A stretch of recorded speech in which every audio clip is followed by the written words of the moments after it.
Dahil umalis na yung mga kalalakihan, kaya inumpisahan ng bihisan yung bride. Hindi na ako tumulong doon kasi yung aking anak is tulog pa. Tapos nilagay ko lang dyan yung bag ko sa itaas. Magna talaga magmuni-muni dito every morning, kahit afternoon, habang ikaw ay nagkakape. Tapos ganitong view yung makikita mo, ang napakaraming bunga ng strawberry or grapes. Tapos habang ako ay naghihintay na matapos yung bride, of course, uminom lang muna ako dito ng souk or juice. At yan na nga, tapos na yung bride. Tapos yung kanilang mga bisita pala is nagdadatingan na rin at nagsasabi ng congratulations sa bride. Tapos na rin pala mag-photoshoot sa loob yung bride, kaya nagsimula na silang magsayawan. Yung kasama pala ng bride na sumasayaw dyan is yung kanyang mga kaibigan at kamag-anak. Hindi na ako sumali kasi grabe yung init, tapos walang magbabantay sa aking anak. Diba sa atin kapag may mga kasalan talaga is marami tayong nilalagay na mga abubot or decoration sa ating bahay. Dito sa kanila napansin ko na wala, especially kapag kumukuha sila ng reception area. Wala talaga silang nilalagay kasi yung mga bisita nila doon na lang dumediretso sa may reception area. Tapos kadalasan yung mga pagkain na inihanda nila dito before the reception is mga matatamis at mga juice. Nakakatuwa talaga yung kasalan nila dito kasi parang may halo na siyang Moldovan kasi sa city namin is iba talaga yung kasalan, walang pa ganito akong nakikita.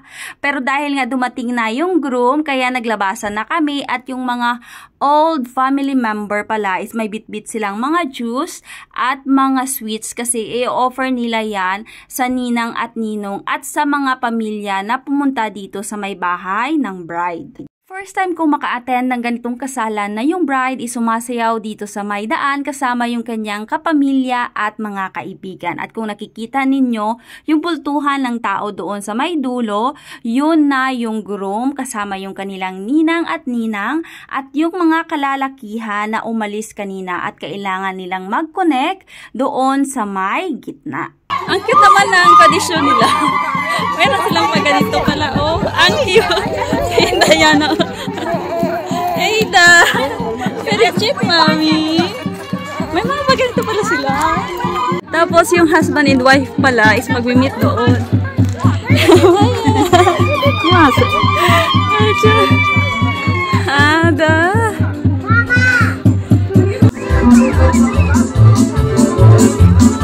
Diba, nakakatuwa talaga yung kanilang tradisyon at ito na nga pumapasok na sila dito sa bahay at kumukuha na sila ng mga juices and wine at mga matatamis na pagkain na ino-offer at nagkita na yung magpipinsan. At ako naman, of course, gumawa rin ako ng sweets kasi nagugutom na si Akech sa kakahintay sa kanila. Pupunta na kami ng Biserica. Oh, was it, Yana?